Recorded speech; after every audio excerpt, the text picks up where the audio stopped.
Bonjour à tous, ravi de vous retrouver dans Smart Job, émission spéciale, vous le découvrez ici au Parc des Princes à l'occasion de la grande assemblée des entrepreneurs, avec des thèmes évidemment qui vont vous parler, vous qui dirigez l'entreprise, qui êtes des entrepreneurs. Dans Bien dans son job, eh bien, on s'intéressera à ce que veulent les collaborateurs en 2026.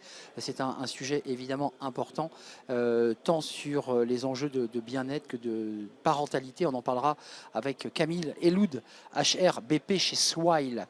Et puis dans Bien dans son job, on s'intéressera aussi à la transformation de l'entreprise sans casser le collectif, et on en parlera, et on parlera de dialogue social avec Marianne Monchamp, directrice générale de l'OCIRP, ancienne ministre, et qui connaît bien évidemment ces enjeux de dialogue social, une clé essentielle évidemment pour que l'entreprise se développe dans les meilleures conditions. Et puis on s'intéressera aussi bien dans son job particulier, comment les TPE et les PME peuvent-elles utiliser l'IA. Ça c'est un sujet important. Les grands groupes sont déjà évidemment travaillent avec l'IA. Comment faire pour que les TPE et les PME s'en servent. Et enfin, on terminera avec Fenêtre sur l'emploi avec Élodie André, consultante entreprise à l'APEC. Comment, justement, tiens, on parle encore des TPE et des PME, peuvent-elles recruter des cadres? Comment doivent-elles faire pour se rendre attractives? Eh bien, on posera la question à Élodie André dans quelques instants.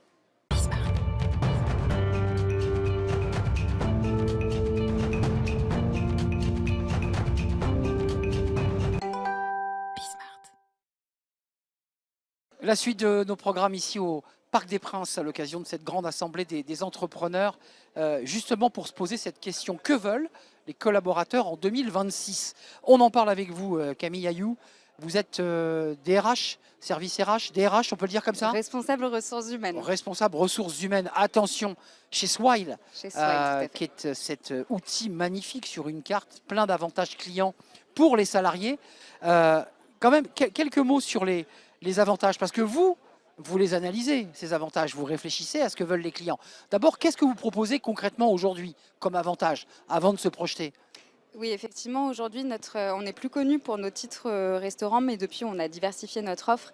L'idée, c'est vraiment d'être une plateforme unique pour proposer tous les avantages auxquels les salariés ont à faire face un jour dans leur vie. Donc, ça peut aller effectivement du titre restaurant au chèque cadeau, au voyage d'affaires, par exemple, ou encore à l'offre CESU. Les voyages aussi. Les voyages d'affaires. Voyages d'affaires. Oui. C'est-à-dire que sur le même outil, on peut avoir la possibilité de pouvoir acheter ses billets. Et c'est quand même assez intéressant. Vous qui êtes au service des ressources humaines, qu'est-ce qu'attendent les salariés aujourd'hui? Ils veulent quoi? La flexibilité? Ils veulent des outils de parentalité? Qu'est-ce qu'ils veulent? Effectivement, le changement qu'on observe, le salaire reste bien sûr l'attente principale des salariés, on ne va pas se le cacher, mais aujourd'hui on attend vraiment une personnalisation des avantages en fonction des moments de vie qu'on peut traverser en tant qu'individu. Donc un jeune parent n'attendra pas la même chose qu'un profil plus senior. Donc aujourd'hui on observe vraiment une demande assez forte en termes de package total. Donc le salaire n'est plus la seule chose que les gens vont regarder, c'est aussi qu'est-ce que leur entreprise peut leur apporter en termes de l'entreprise m'accompagne dans des moments particuliers de ma vie. Donc, pour vous répondre, avec des exemples concrets, concrètement, un jeune parent, va avoir besoin d'une place en crèche. Mais ça, oui. c'est des choses qu'on propose. Va aussi avoir besoin de CESU pour accéder plus facilement à de la garde d'enfants, contrairement à un senior qui va plutôt se tourner vers de l'épargne salariale ou des avantages qui sont plus relatifs au moment de vie qu'il traverse actuellement. Donc en fait, ce sont des avantages qui s'adaptent aux grandes séquences d'une vie. Un jeune Gen Z n'aura pas les mêmes attentes qu'une jeune maman ou un monsieur ou une femme de 45 ans. C'est ça le sujet. C'est compliqué, donc il faut faire à la carte. Alors, il y a un mix des deux. Effectivement, la Gen Z, c'est une génération qui est notamment aussi plus renseignée sur ces sujets-là. Plus connecté. Exactement, comparé à d'autres générations précédentes. Ils n'ont pas les mêmes attentes et ils savent exactement ce que ça vaut finalement dans leur portefeuille et quel sera leur pouvoir d'achat réel.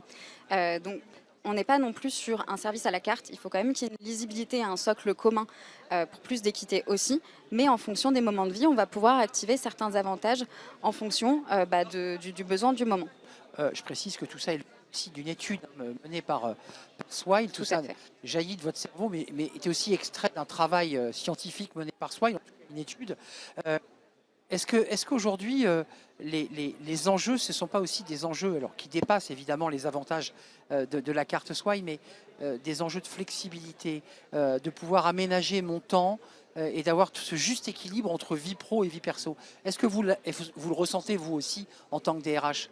Oui, aujourd'hui, si on parle concrètement, si on prend l'exemple du télétravail, qui pouvait être un élément différenciant il y a quelques Oui, années, aujourd'hui, si on ne le propose pas, c'est rédhibitoire.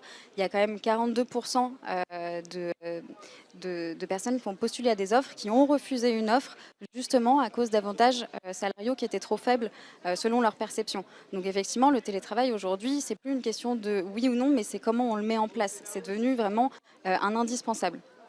un mot quand même sur la suite de la manière dont vous allez accompagner les salariés. Alors, il y a deux sujets en un. Il y a les salariés dans toute la France et puis il y a ceux que vous accompagnez à travers la carte Swile et vos clients. Qu'est-ce qu'on doit encore améliorer? Parce que c'est un outil de marque employeur. On offre des avantages et on se garantit peut-être une rétention plus importante du collaborateur. Alors les avantages ne sont pas le seul et unique forcément. Ça joue. Exactement, ça joue. Généralement, quand un collaborateur nous dit tiens, je réfléchis peut-être à aller voir ailleurs, il y a toujours cette notion de je vais faire un gap salarial quand je vais changer Bien sûr. de société. Et ils n'ont pas forcément cette approche total reward. Donc qui fait partie d'autres de mon package de rémunération au-delà de mon salaire. Et c'est vraiment d'arriver à travailler sur cette proposition de valeur qui, selon nous, a vraiment un impact sur la satisfaction des collaborateurs. On ne dit pas que c'est le seul. Mais c'est un élément, choisir un poste pour un autre, une entreprise pour une autre. Les enjeux de parentalité, alors je m'adresse aussi à la personne qui au service RH chez Swile. Comment on fait? On sait que la politique de parentalité est un élément clé aussi.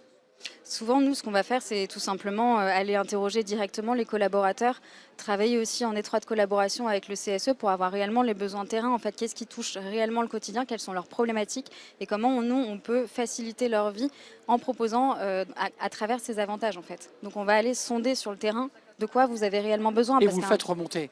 Exactement. Ouais, ça, c'est intéressant. Au moins, on prend le pouls. Un avantage qui ne sert pas à vos collaborateurs et un avantage nul et du coup pas synonyme de rétention de collaborateurs. Et qui a un coût pour l'entreprise par ailleurs. Exactement. Merci Camille Ayou d'être venue nous rendre visite. Service RH au sein de Swile, cette structure qui cartonne d'ailleurs d'avantages et de chèques restaurants, tickets restaurants avec cette carte Swile. Merci de nous avoir rendu visite, c'est un vrai plaisir. Merci à vous. Merci et la suite de nos programmes évidemment, la suite de Smart Job.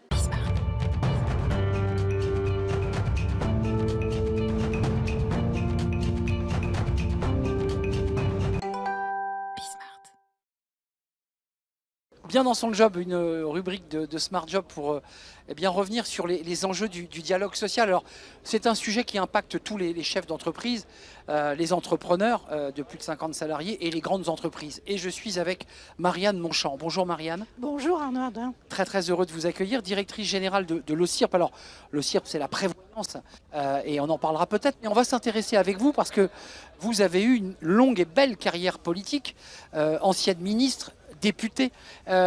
Cette question du dialogue social, vous, comment vous la regardez? Parce qu'il y a un peu deux écoles. Il y a ceux qui considèrent que le dialogue social ralentit et freine, et d'autres, peut-être en faites-vous partie, considèrent que le dialogue social, c'est une clé de performance et de réussite. Oui, c'est exactement ça. Il y a ceux qui se disent dialogue social, courage, fuyons. Et il y a ceux qui, en revanche, savent que la transformation de l'entreprise, sa capacité de développement ne peut pas se faire sans le dialogue social. Et c'est là que l'entrepreneur d'aujourd'hui, celui de la PME, celui de l'ETI, qui est en contact avec les salariés, a un rôle majeur.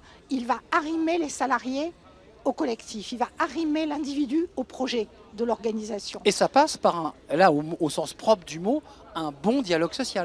Ça passe par un bon dialogue social, et un bon dialogue social, c'est un dialogue qui permet d'établir un consensus sur la situation de l'entreprise, un consensus sur la perspective, afin que tout le monde puisse apporter une juste contribution à l'effort entrepreneurial.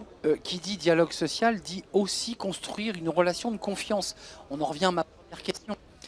Comment pour arrimer les collaborateurs, on crée cette relation de confiance? Alors, il y a plusieurs sujets. Il y a tout le sujet de la négociation qui porte en réalité sur la stratégie de l'entreprise, la connaissance économique et En financière. CSE? Ça, c'est la base, c'est le CSE.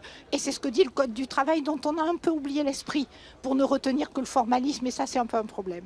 Et puis, il y a une deuxième dimension qui est celle de la construction de la protection sociale individuelle dans un environnement collectif. Et là, pour le coup, les partenaires sociaux sont indispensables. Ce sont eux qui sont ces tiers de confiance, ces corps intermédiaires qui connaissent les besoins des salariés, qui sont capables d'imaginer une protection sociale totalement adaptée à la situation d'un secteur d'activité et des salariés. Alors c'est intéressant ce que vous dites, parce que tant on connaît, en tout cas on pense connaître les salariés élus d'une entreprise, on connaît moins les élus syndicaux qui siègent dans les branches et qui ont des responsabilités paritaires très importantes, puisqu'ils C'est majeur. vont définir des niveaux de SMIC, de salaire. Oui, et des niveaux de protection sociale. Vous voyez la différence entre la PME, l'ETI, qui est rassemblée ici avec le mouvement Les Entrepreneurs, et la grande entreprise. Dans la grande entreprise, il y a une gouvernance qui est souvent supranationale. La protection sociale, elle s'achète. C'est une stratégie d'achat. On maintient la masse salariale, on fait des calculs, on a des courtiers qui intermédient. Dans la PME, c'est tout à fait différent. Ce sont les organisations syndicales représentatives, les organisations patronales et très souvent, effectivement, les entrepreneurs eux-mêmes qui vont définir ce niveau, ces standards de protection sociale. Et là, on tape juste dans ce cas-là. Un mot quand même, parce que vous avez fait de la politique à haut niveau, en étant ministre notamment. Il y a souvent un effet loupe entre ce que font les organisations nationales, c'est-à-dire les clichés de manifestations, d'images très médiatiques, et la réalité du dialogue social dans l'entreprise. Et on l'entendait lors de conflits, on disait mais dans les entreprises, ça vote, ça signe les accords. C'est très étrange ça. C'est cette représentation inversée qu'il faut avoir d'un dialogue social ascendant. Qui commence au plus près des salariés dans l'entreprise et qui ensuite, par capillarité, peut être une forme d'inspiration pour des réformes importantes. Bon, les confédérations ont leur rôle en ce qu'elles sont capables de dire à la puissance publique ne néglige pas le fait que nous sommes des tiers de confiance et ne néglige pas le fait que nous avons une connaissance fine par cette capillarité. Vous leur parliez quand vous étiez ministre, vous aviez des échanges avec eux. Oui, et je dois dire avec passion, et aujourd'hui à l'OCIRP, dont c'est la vocation, je continue de retrouver en fait cette notion. Vous savez, les réformes qui ont planté, il y en a quelques-unes, ce sont celles dans lesquelles on a voulu faire passer l'information pour de la négociation. Et ça, c'est une faute de méthode dont je crois qu'il faut avoir la trace pour éviter de la reproduire. La négociation, ça a un sens. Donc ça veut dire que vous donnez sa chance au dialogue social, Marianne Monchamp. Vous faites partie de cela. Moi, je crois que dans un modèle européen qui cherche sa souveraineté, ce qui peut nous différencier de modèles autoritaires, c'est effectivement un haut niveau de protection sociale qui passe par un haut degré de dialogue social. Donc les partenaires sociaux sont des acteurs au même titre que les acteurs politiques, je dirais aussi importants dans la vie de l'entreprise, Oui. dans la vie de la cité économique. Ils fabriquent cette intermédiation sans lesquelles il est improbable que l'individu rencontre la cause du collectif. Et ça, on n'en a jamais eu autant besoin. Sinon, on a des pensées séparatistes où on imagine une protection sociale sans les gens. Tout ça, on le voit bien, n'a pas de sens. Et les transitions que nous vivons l'imposent encore plus. Il y a, avant de nous quitter, un sujet qui impacte très directement les partenaires sociaux. Je pense à l'IA, qui est un sujet. Alors, il y a beaucoup de sujets sur lesquels les partenaires sociaux sont très en pointe. Le droit du travail, l'accompagnement social des salariés. Sur l'IA, on sent là un flottement. Oui. Comment on fait pour créer du dialogue social qui échappe même au débat?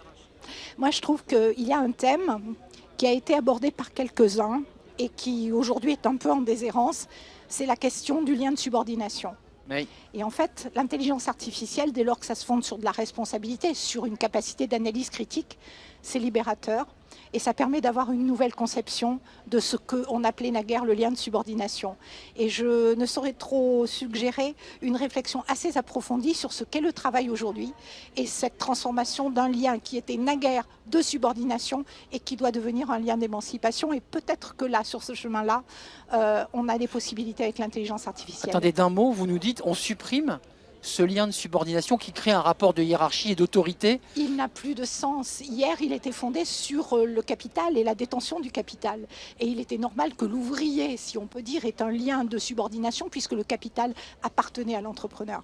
Quel sens cela a-t-il dans l'économie sociale et solidaire? Quel sens cela a-t-il quand on fait le partage de la valeur? Quel sens cela a-t-il dans des scopes et dans des nouvelles formes d'organisation et dans le télétravail et l'individualisation de la contribution?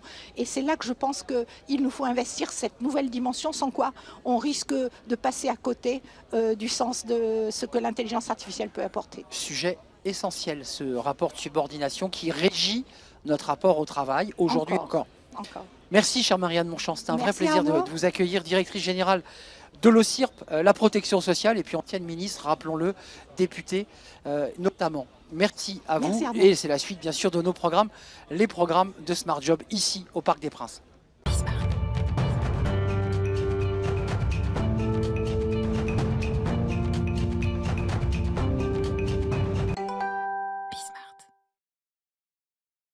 La suite de Bien dans son job pour s'intéresser à un sujet alors qui est sur toutes les lèvres, l'IA, son utilisation et en particulier son utilisation au sein des TPE et des PME. Et on en parle justement avec Séni Mbaye. Bonjour Séni. Bonjour. Très très heureux de vous accueillir. Directeur commercial grand compte Omnes Éducation. Tout à fait. Alors d'abord, dites-nous en quelques mots, Omnes Éducation, c'est un groupe, comme son nom l'indique, d'éducation et de formation.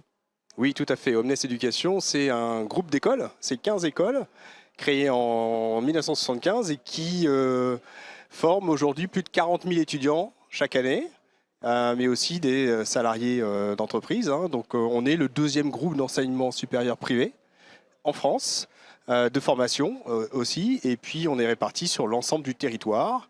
On forme sur l'ensemble des fonctions support, donc on a des écoles de management, des écoles de technologie aussi, avec notamment 2 marques assez fortes, l'INSEC et le CE, l'école d'ingénieurs, mais on a également une école de communication qui est Sub de Pub. Donc très varié. Très varié. Et avec vous, on va s'intéresser, c'est intéressant parce que c'est un peu le petit pas de côté, on parle beaucoup d'étudiants, mais on va s'intéresser aux TPE, PME. Tout à fait.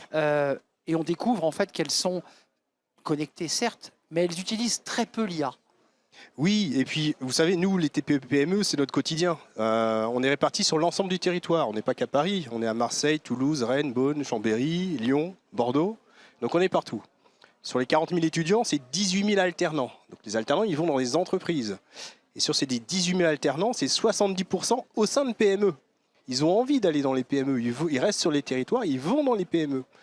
Et donc on s'est rendu compte qu'effectivement, il y avait un retard à l'allumage, on va dire, ou une difficulté d'appropriation de l'IA, bien évidemment, qui reste beaucoup un concept pour beaucoup. Mais nous, ce qu'on leur dit, c'est avec nos étudiants et avec les services qu'on propose aux entreprises, passer du concept à la réalisation concrète au sein de votre entreprise pour faire gagner des parts de marché. C'est intéressant ce que vous nous dites parce que l'IA est utilisée d'une manière, je dis, domestique à travers Claude, ChatGPT. Les TPE le font et les PME aussi. Là, vous nous dites, on passe à l'échelle, on utilise l'IA vraiment pour créer de la valeur. Ce n'est pas uniquement un prompt sur Claude. Non, non, nous on voit l'IA comme étant, et Omnes Éducation, comme étant un partenaire des PME, vraiment pour accélérer leur développement. On le fait à 2 niveaux, à la fois pour nos étudiants, qui sont les compétences que les PME vont recruter. Donc on a revu profondément notre pédagogie. Aujourd'hui, on ne fait pas sans IA, on fait avec. Nos étudiants sont IA natives.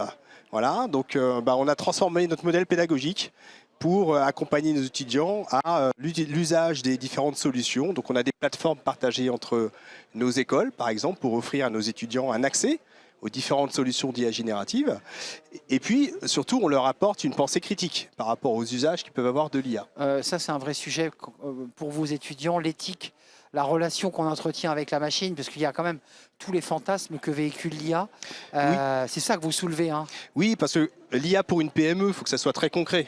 Donc effectivement, il y a des enjeux de souveraineté, il y a des enjeux de protection des données. Donc ChatGPT, ce n'est pas la bonne réponse. Donc nous, on apprend effectivement, avec des modèles très très concrets, à utiliser l'IA dans le cadre d'une PME. Alors ce qui est intéressant quand même, Séni, c'est que vous nous dites d'un côté, on a un vrai travail pédagogique auprès de nos étudiants parce qu'il faut les acculturer.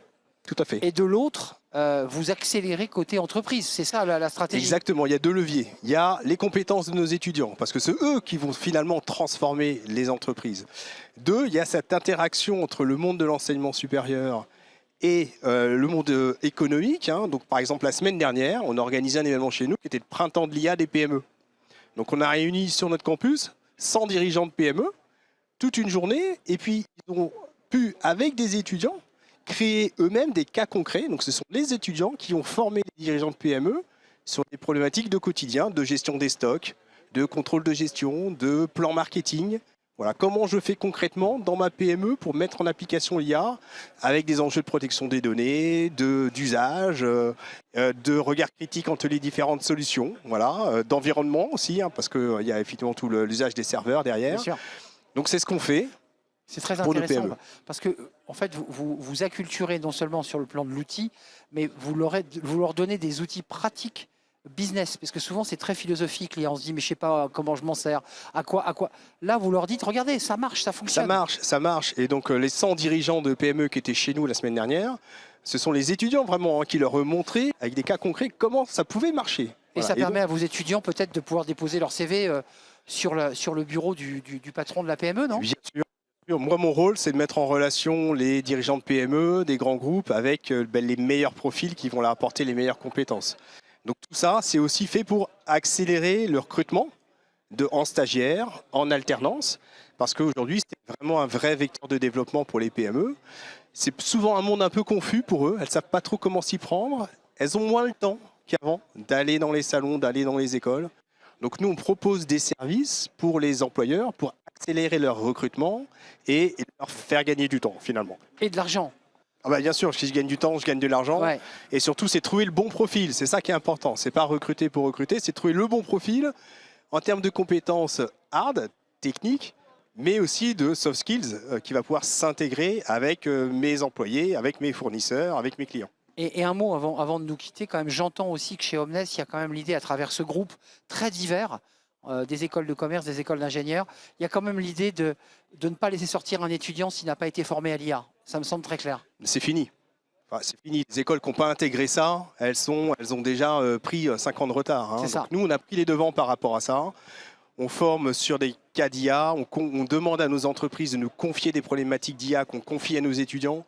Ça fait partie des missions qui sont confiées à nos stagiaires et à nos alternants aujourd'hui dans les PME. Et aujourd'hui, même moi, à titre personnel, dans mon activité, dans les services que je vais proposer aux entreprises, on va utiliser de l'IA. Comment je fais pour répondre à une entreprise Si vous-même. Exactement, Mais qui oui. recherche 5 profils qui correspondent. Moi, j'ai 20 000 étudiants chaque année qui recherchent des entreprises. Donc, comment je fais pour proposer les 10 profils qui correspondent le mieux à L'IA vous l'entreprise? aide. Eh ben, je fais appel à de l'IA. Merci Seni Mbaye pour cet éclairage très pédagogique. Ça tombe bien. Omnes Merci à vous. Group, Omnes Éducation fait de la pédagogie, de l'accompagnement, mais pas seulement, accompagne aussi les TPE et les PME. Merci de nous avoir rendu visite. Merci. Vous êtes le directeur commercial grand compte chez Omnes Éducation. La suite de nos programmes sur Smart Job, c'est tout de suite, évidemment.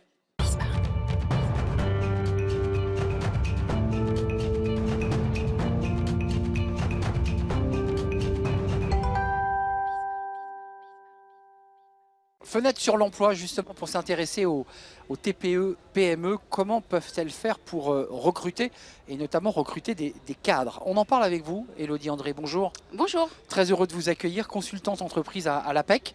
L'APEC, on connaît cette institution, cette marque qui accompagne les cadres. Vous faites un travail spécifique, vous, comme consultante, auprès des entreprises, et en particulier de ces TPE, PME.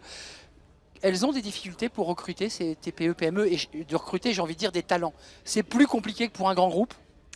Alors, c'est aussi compliqué. Quand on regarde les dernières études APEC sur les pratiques de recrutement, ce qu'on peut voir, c'est qu'on est sur des difficultés qui restent similaires. Qu'on soit plutôt en PME, TPE, PME ou en grande structure, en fait, la difficulté, c'est toujours le décalage des candidatures avec les profils recherchés. Et puis, un faible nombre de candidatures aussi sur certains postes qui restent pénuriques. La TPE, PME, comme on le sait, elle a la tête dans le guidon, elle développe son business. Et les sujets de recrutement, c'est souvent des sujets casse-tête. Et pourtant, il y a des besoins. C'est votre mission, ça? Oui, tout à fait. Parce que quand on regarde aussi, on a des recrutements qui repartent à la hausse. C'est vraiment les prévisions qui ont été données sur 2026. Et des opportunités sont là. Simplement que parfois, une TPE, une PME ne sont pas aussi capées que des grandes structures pour recruter. Donc derrière, nous, on les accompagne justement sur le sourcing, donner de la visibilité à leur offre d'emploi. Et ça, c'est vraiment ce que je recommande parce que parfois, il y en a qui s'essoufflent à aller chercher des profils sur les réseaux sociaux. Mais à un moment donné, on n'arrive pas à attirer les bons candidats. Donc l'offre d'emploi, de toute façon, reste la première vitrine que les entreprises doivent travailler. Donc une forme de communication autour de l'offre, la manière de la styliser, de la rendre attractive. Au niveau de la rémunération, il y a souvent un débat, on se dit mais je préfère les grands groupes, je serais mieux rémunéré. C'est pas totalement vrai. Pas totalement, parce qu'il y a toujours cette marge de négociation. De toute façon, les entreprises diffusent justement les salaires sur les offres d'emploi. Donc effectivement, il y a toujours cette marge de négociation, surtout quand on a des compétences en tant que cadre. C'est à vous aussi de pouvoir en parler lors des entretiens et de travailler cette négo. Et à côté de ça, le fait d'aller en PME, c'est surtout le fait d'avoir une proximité avec la direction. C'est d'être autonome, d'avoir des missions diverses qu'on peut peut-être moins avoir, en tout cas sur des grandes structures. Donc ça dépend vraiment de ce qu'on recherche. Oui, c'est des postes intéressants parce qu'on peut, on peut toucher à beaucoup de choses et on peut avoir peut-être même plus de responsabilités. C'est moins siloté en fait que dans les grandes entreprises.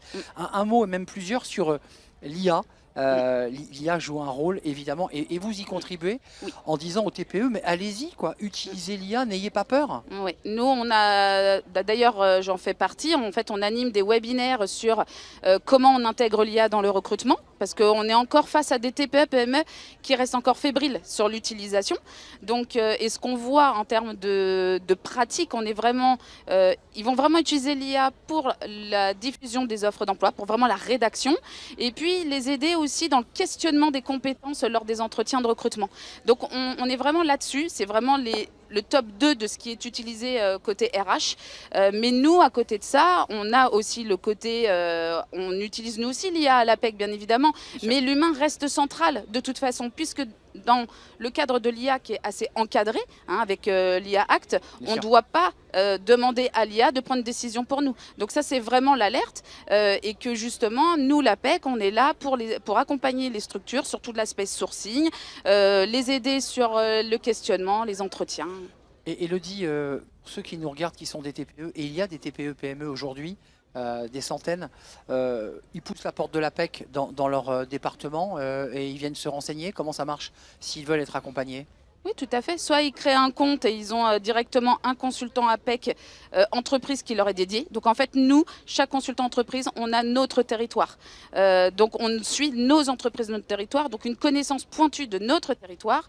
Ce qui fait qu'on a aussi une connaissance de notre écosystème, de nos partenaires, où on peut vraiment accompagner l'entreprise à se diriger même vers le bon partenaire si ce n'est pas nous, l'APEC, qui pouvons y répondre. En moins d'une minute, une minute environ, Elodie, la question est complexe, mais les perspectives de recrutement, vous avez des chiffres, vous avez des indicateurs en matière de TPE-PME. Il y a encore du recrutement et des recrutements à prévoir en 2026? Oui, totalement. On est vraiment, on repart vraiment sur une hausse en termes de recrutement. Alors oui, on est dans un contexte quand même incertain. Ouais. On est toujours sur un contexte incertain. On a quand même des prévisions qui repartent à la hausse. On aura peut-être un peu de frein certainement sur voilà, les mois d'été, comme on le sait très bien. Mais j'encourage justement les cadres à postuler l'été parce que c'est là aussi, eux ont moins de concurrence aussi sur les offres d'emploi. Donc il faut toujours être présent. Mais bien évidemment que les opportunités, elles sont là et il faut les saisir. Et c'est justement de bien se préparer aux entretiens, CV, lettres de motivation. Là, c'est côté cadre.